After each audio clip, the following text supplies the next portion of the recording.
Good morning to everyone. Myself, V. Tulsi Koteswaribai, lecturer in chemistry, Sir CRR College for Women, Elur. I am dealing the subject chemistry for semester 5, paper 5A.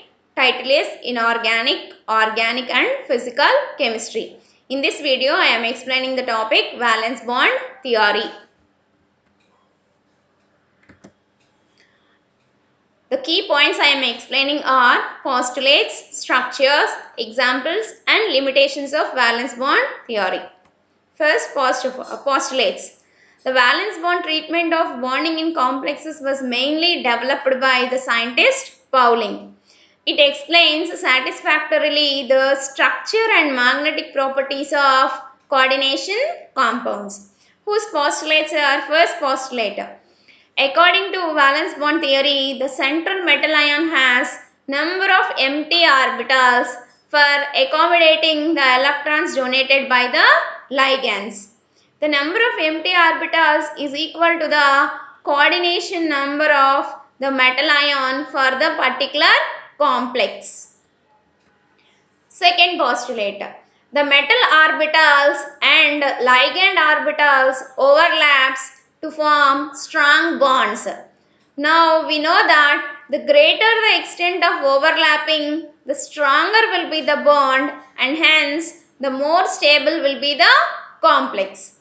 In order to achieve greater stability, the atomic orbitals, that is sp or d orbitals of the metal ion, are hybridized to form new set of equivalent hybridized orbitals with definite directional properties.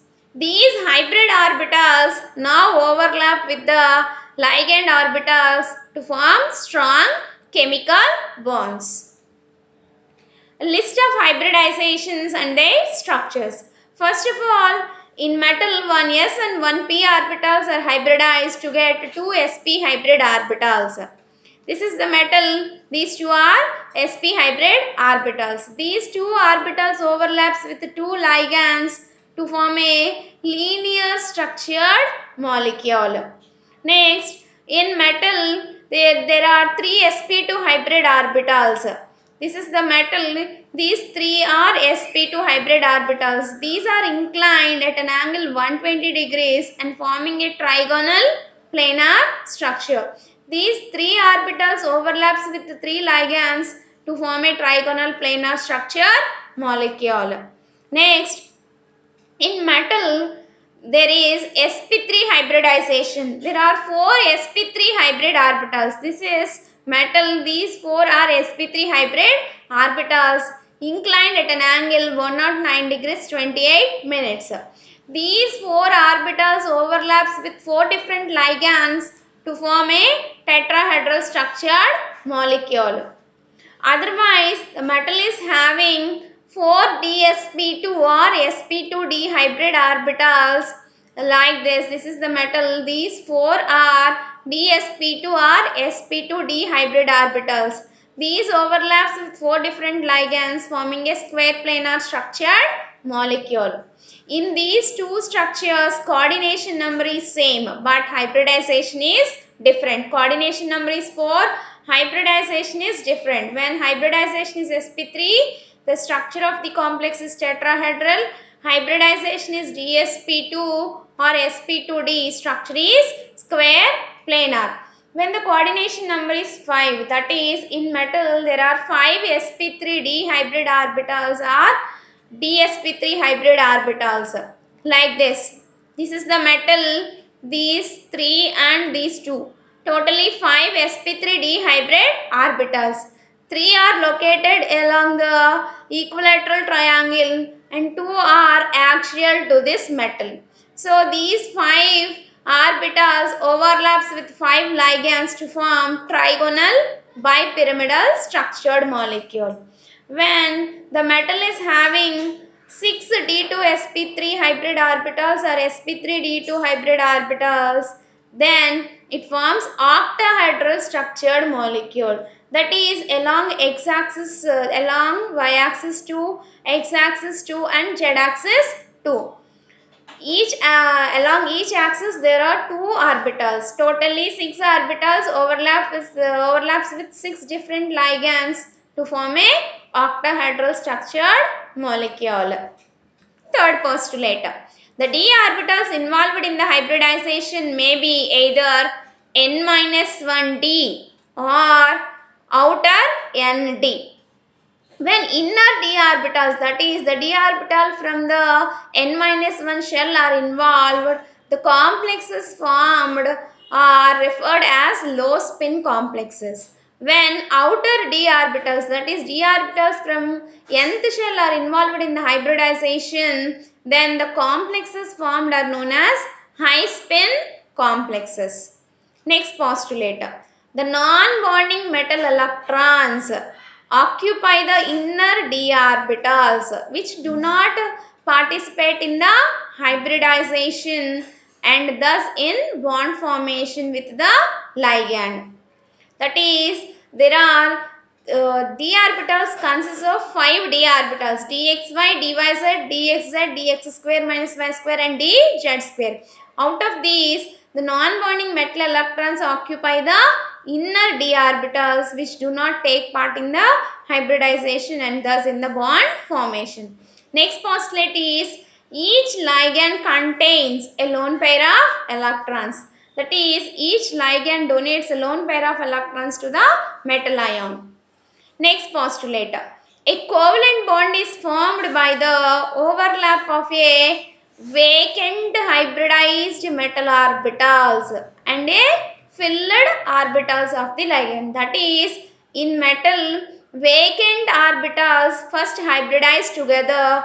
These vacant hybrid orbitals then overlaps with the filled orbitals of the ligand to get the covalent bonds.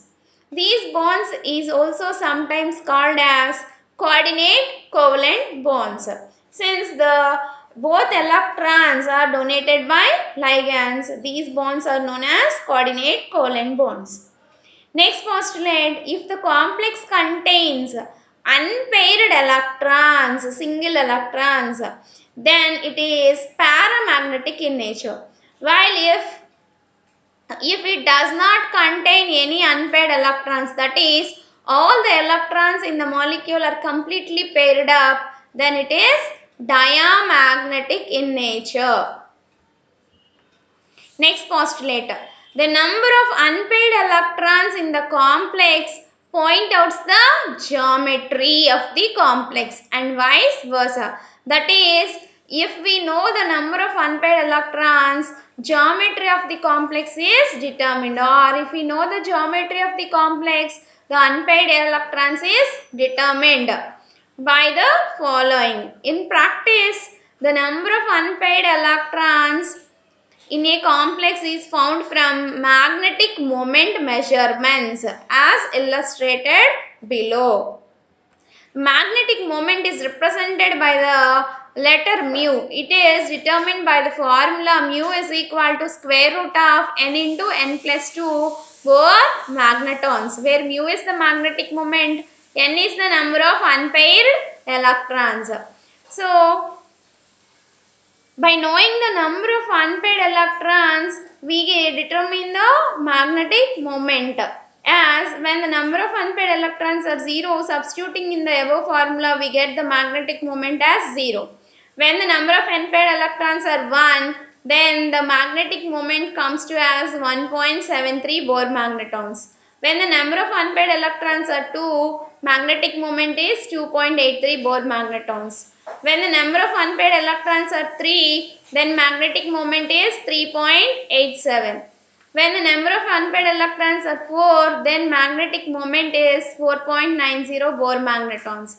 When the number of unpaired electrons are 5, then the magnetic moment is 5.92 Bohr magnetons. In this way, by knowing the number of unpaired electrons, we determine the magnetic moment, or we know the magnetic moment, then we can determine the number of unpaired electrons. From this, the geometry of the complex can be known.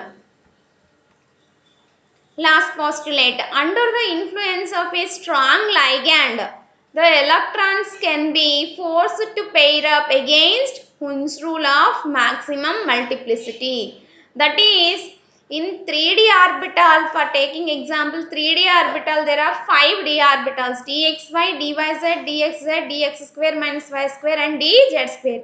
These are degenerate orbitals, that is equal energy orbitals. So these are filled singly, then pairing takes place. But in presence of strong ligands, these 3D orbitals are 3D or 4D orbitals are forced to paired up against Hund's rule.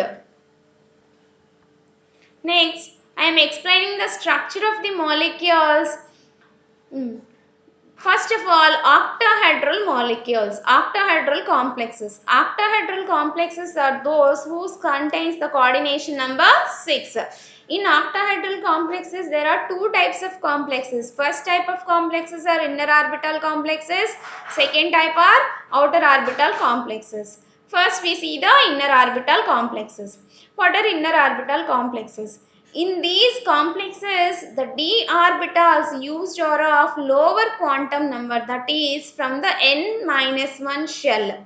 Such d orbitals are known as inner orbitals. Such complexes are known as inner orbital complexes. These complexes result from the D2sp3 hybridization, and also these have reduced paramagnetism, so they are called low spin complexes. For inner orbital complexes, I am taking the first example, CrNH3 6 times 3 plus chromium complex. In these, so chromium is the central metal and which is having the electronic configuration argon 3d5 4s1 4p0. So in this complex, chromium exists in the plus 3 oxidation state, which is obtained by losing the 1 electron from 4s and 2 electrons from 3d. So we get the electronic configuration as argon 3d3 4s0 4p0, like this: argon 3d3 4s0 4p0. That is, in 3d orbital there are only 3 electrons. So in 3D orbital, two 3D orbitals are vacant and one 4s and three 4p orbitals are vacant. These vacant orbitals are first hybridized together to get 6 empty D2sp3 hybrid orbitals. These 6 orbitals accommodate the 12 electrons donated by 6 ammonia molecules to get this complex. So in the above complex, there are 3 unpaired electrons. So its magnetic behavior is paramagnetic. And the complex is having octahedrals in shape since it is having D2sp3 hybridization. Next example I am explaining is FeCN6 4 minus. In this central metal atom is iron. There are 6 number of cyanide ligands. Iron atomic number is 26, whose electronic configuration is 3d6 4s2 4p0. That is, in 3D, there are 5 orbitals, one electron accommodating one electron each. The sixth electron is paired up. So in this complex, iron exists in the +2 oxidation number, whose electronic configuration is obtained by losing 2 electrons from 4s. Then we get 3d6 4s0 4p0. Then there are only 4 vacant orbitals, but there are 6 ligands. So in order to get 6 orbitals vacant and also these 6 ligands are strong ligands, in presence of strong ligands, according to ninth postulate, the electrons in the 3d orbital are forced to paired up like this. Forced to pair it up against Hund's rule like this. This is comes after rearrangement.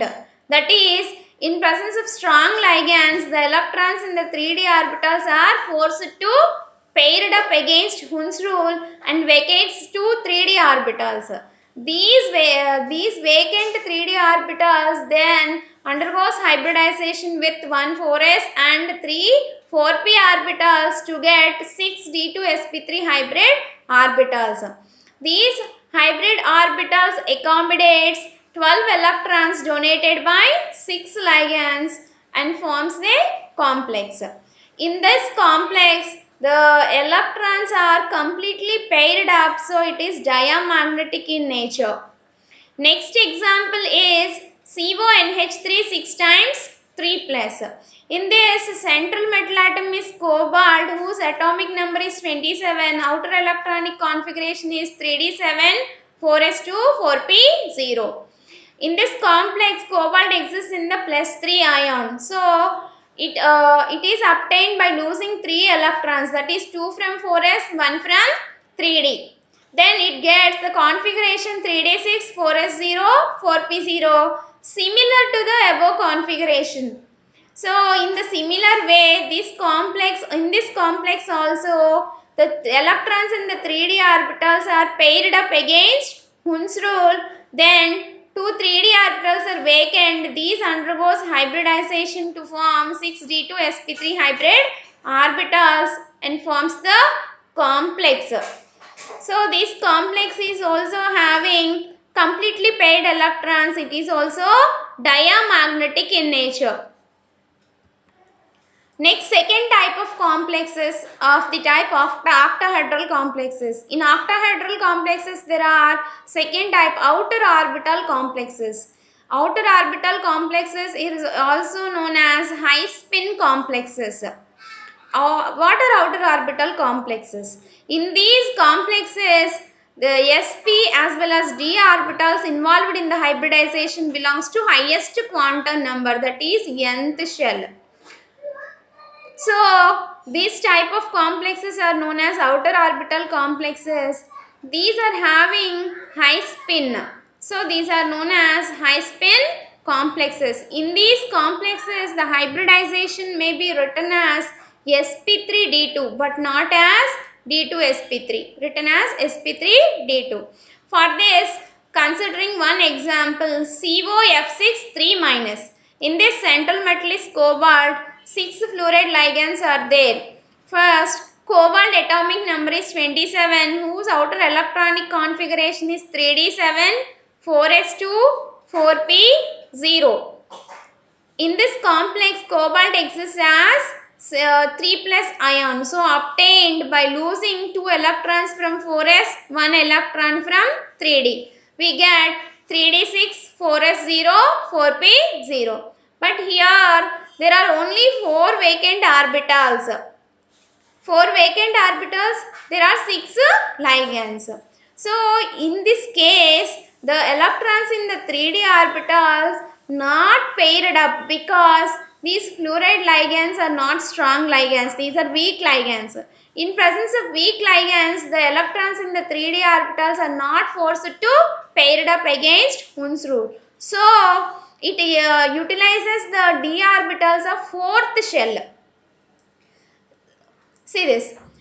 Here 1 4s, 3 4p and 2 4d orbitals are involved in the hybridization to get 6 sp3d2 hybrid orbitals. These 6 sp3d2 hybrid orbitals accommodates 12 electrons donated by 6 fluoride ions to form a complex. In this complex, there are 4 unpaired electrons. So, this complex is paramagnetic in nature. Next type of complexes are tetrahedral complexes. Tetrahedral complexes means it consists of 4 coordination number and hybridization is sp3. For this, I am considering the first example ZnNH3 4 times 2 plus. In this, central metal atom is zinc, whose outermost electronic configuration is 3d10 4s0 3d10 4s2 4p0. In this complex, zinc exists as plus 2 ion, which is obtained by losing the 2 electrons from the 4s shell. So, its electronic configuration becomes 3d10, 4s0, 4p0.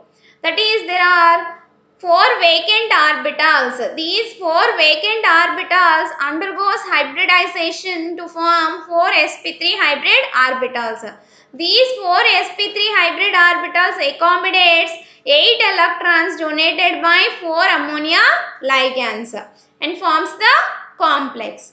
In the above complex, hybridization is sp3. It is tetrahedral in nature and these are having completely paired electrons, so it is diamagnetic in nature. Second example for the tetrahedral complexes is nickel tetracarbonyl NiCO4. In this central metal atom is nickel whose atomic number is 28. Electronic configuration is 3d8 4s2 4p0. Here there are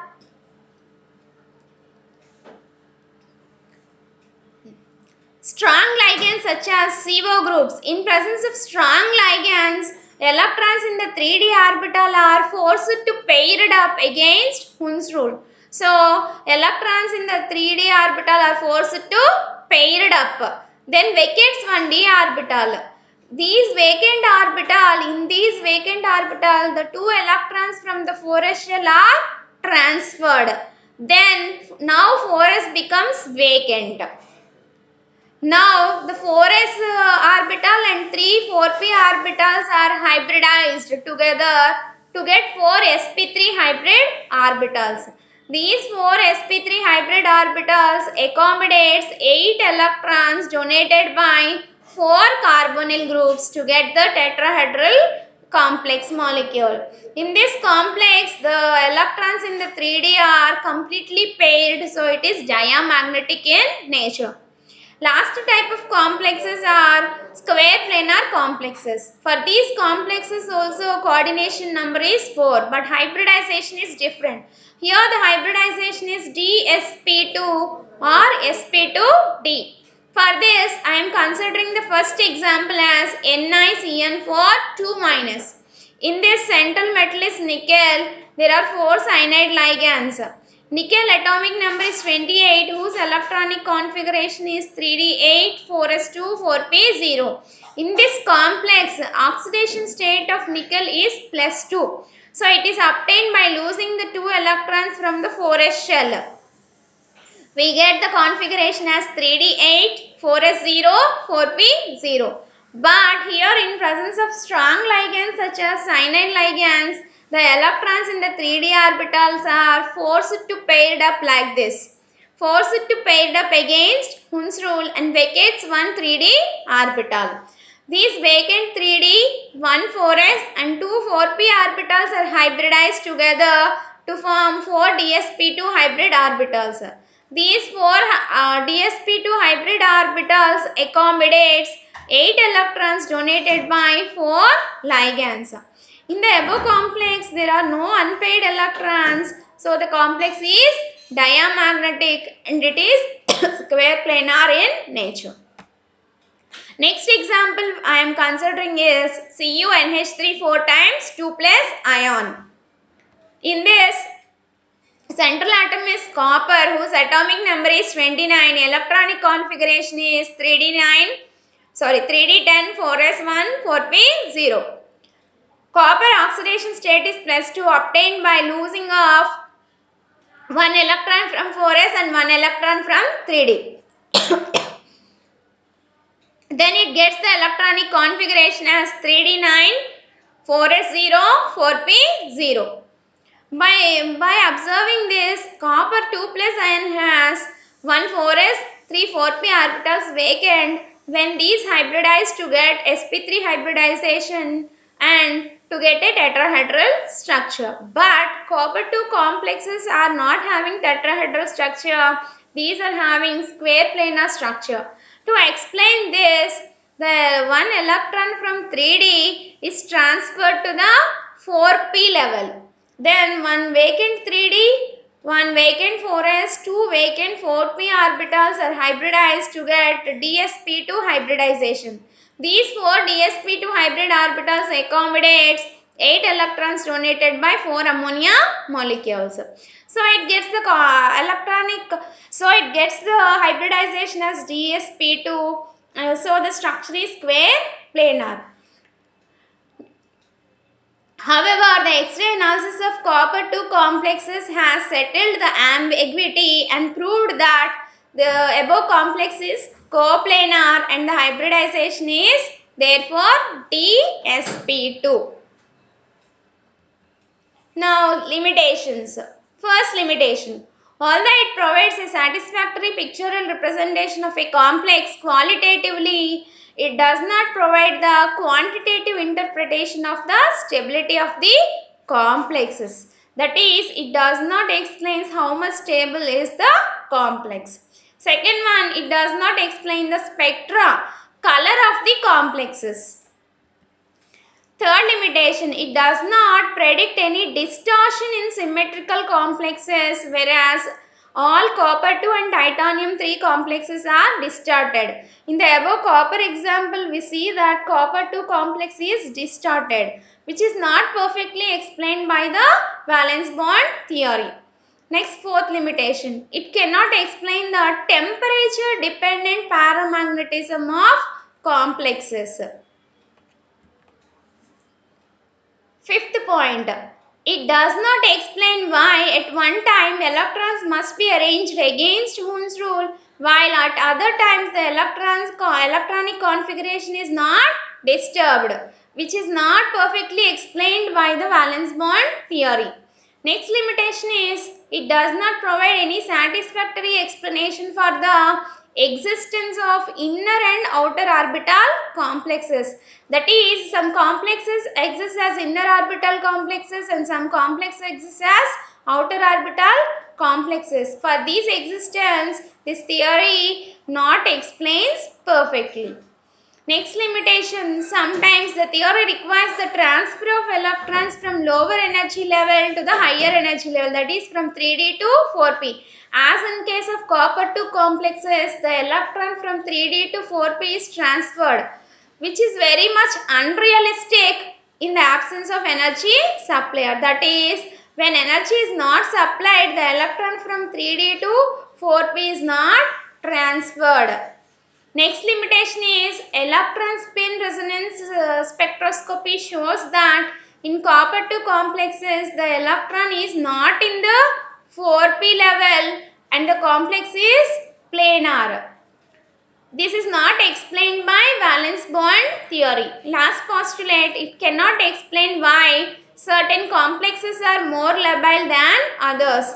That is, certain complexes are labile, certain complexes are inert. Labile complexes means complexes in which substitution takes place easily. Inert complexes means complexes in which substitution does not take place easily, which is not explained by valence bond theory. These are the list of reference books for this unit, coordination chemistry.